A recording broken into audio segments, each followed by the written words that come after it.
These are ancient practices, really. And I think that they were developed by people that understood that rewiring of the brain requires focus and deep rest. What's interesting about hypnosis is it brings those two things together at the same moment. So normally you'll work really hard on something, work really hard, then you'll sleep, and that's when the plasticity occurs. But hypnosis likely accelerates that whole process by having people enter a state of deep relaxation and focus at the same time, and allows those circuits to reshape themselves. And there's some published data from David's lab to support that.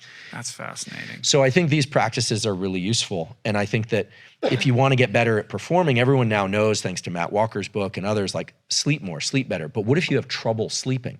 Well, or falling asleep? Well, we want to define what that is. Some people have a hard time turning off their thoughts.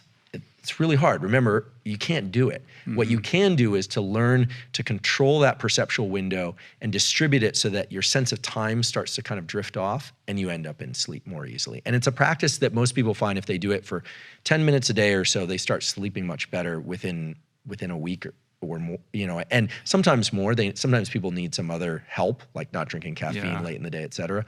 But that brain state of no duration path and outcome analysis is going to be the most restorative, and you can get it in wakefulness too. So taking a walk where you're just letting your mind go is very powerful.